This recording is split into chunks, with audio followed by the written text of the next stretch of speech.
Bike চালাচ্ছি, আমরা road permit ছাড়া কেউ রোডে নামি নাই। আপনারা যে কার্ড দিতেছেন কিছু থেকে কিছু এলে কার্ড, কৃষি কার্ড, এই কার্ড সেই কার্ড, ফ্যামিলি কার্ড, আমরা আসলে কোনো কার্ড চাই না।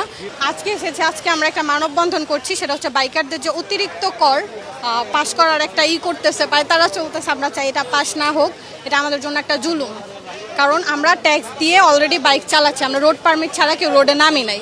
হ্যাঁ, আমরা এই যে বাইক কেনার সময় একটা রেজিস্ট্রেশন করি, সেখানে আমরা ট্যাক্স দিচ্ছি, তারপরে রিনিউ যখন করি তখন আমরা একটা ট্যাক্স দিচ্ছি। এত কিছুর পরে এক্সট্রা কর কেন, কিসের জন্য? এটা তো একটা জুলুম। অনেকে দেখা যায় আমাদের দেশে পাঠা উবার চালিয়ে হচ্ছে সংসার চালায়, তার মধ্যে অনেকে দেখা যায় কিস্তি তুলে সেই বাইকগুলো কিনে এবং পুরা বছরে 5,000-7,000 টাকার একটা কিস্তি মাসে মাসে তাদের দিতে হয়। এখন যদি বছরে যেও আবার বাইক প্রতি 5-10 হাজার টাকা এরকম দিতে হয়, এটা জুলুম হয়ে গেল না? অনেকে তো 5-10 হাজার টাকা এই কিস্তির কারণে সেভিংসই করতে পারে না, তাহলে এটা তো আমাদের জন্য অবশ্যই জুলুম হয়ে গেল।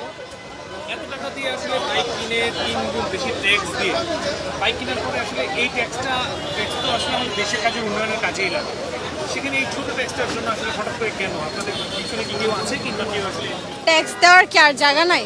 অনেক বড় বড় কোম্পানিরা ট্যাক্স ফাঁকি দিচ্ছে, তা ওগুলো তো কোনো হুঁশই নাই। যত বড় বড় কোম্পানি তত ট্যাক্সেরই মানে ফাঁকি দিয়ে তারা ওটা নাই করে দেয়, যে তাদের কোনো মাথা ব্যথাই নেই। সেখানে বাইকারদের উপর এটা কেন হলো? হঠাৎ করে তেলের ক্রাইসিস, দাম বাড়ার পর ক্রাইসিস শেষ, এইটার যৌক্তিকতা কি? আমরা তো তখন কোনো প্রতিবাদ করি নাই। এখন আবার অতিরিক্ত চাপ, এটা আমরা মানতে পারবো না। আমাদের বাইকারদের জন্য এটা আসলেই জুলুম। অনেকেই অফিস টফিস যাওয়ার জন্য হচ্ছে মানে যাতায়াতের জন্য, যাতায়াতের সুবিধার জন্য বাইক ইউজ করে। আমরা মেয়েরা যাতে বাসে ঢলাঢলি করে মানুষের সাথে না কোথাও যেতে হয়, সেফ থাকি, সেজন্য আমরা মেয়েরাও এখন বাইক চালাই।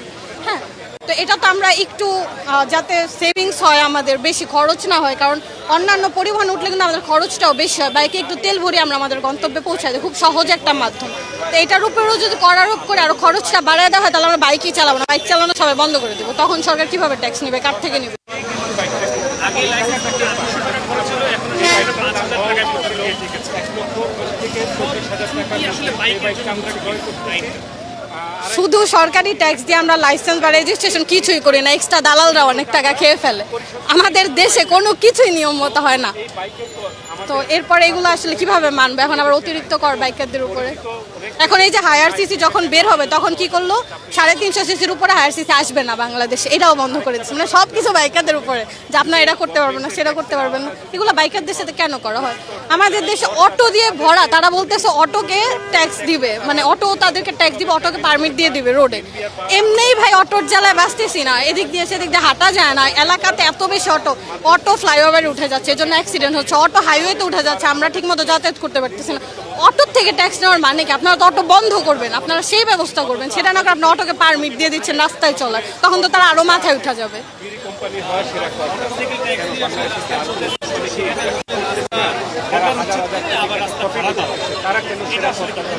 সরি, বুঝিনি। এটাই তো আমরা মানতে পারতেছি না, যে কেন আমরা তো ট্যাক্স দিয়েই রোডে নামতেছি, আমাদের তো পারমিটটাই ওইখানে চলে গেছে। ইনফ্যাক্ট শোরুমে যখন একটা বাইক 1 লাখ টাকার আসে, আমরা ওটা 3 লাখ টাকা দেখিনি, মানে অনেক কিছু মিলিয়ে ঝিলিয়ে হচ্ছে।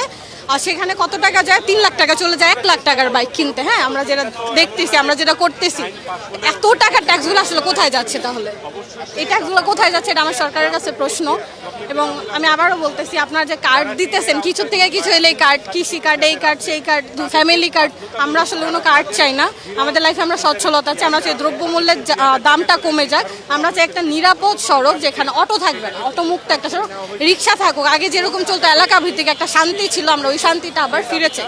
আমরা সচ্ছলভাবে জীবনযাপন করতে পারি। আমরা চাই আপনারা আমাদের কর্মসংস্থানের ব্যবস্থা করে দেন, আমরা কর্ম করে তারপর চলি। কার্ড দিয়ে আমরা কি করবো? 2,000-2,500 টাকার কার্ড দিয়ে কি আমাদের সংসার চলবে? এটা দিয়ে তো চলে না। ট্যাক্স টোকেন করতে গেলে আসলে 2300 টাকা ট্যাক্স টোকেনে লেখা থাকে, কিন্তু আমাদের পরিশোধ করতে হয় 3450 টাকা। 1150 টাকা আসলে কোথায় যায়? কখনো জিজ্ঞাসা করা হয়েছিল? আমরা তো এগুলো নিয়ে কখনোই প্রতিবাদ করি না, আমাদের ঠিক আছে চলতেছে চলুক, এগুলোর জন্য আমরা বাড়তি কথা বলার তো দরকার নেই। কিন্তু এখন যেটা করছে অতিরিক্ত, এটা তো বেশি হয়ে গেছে।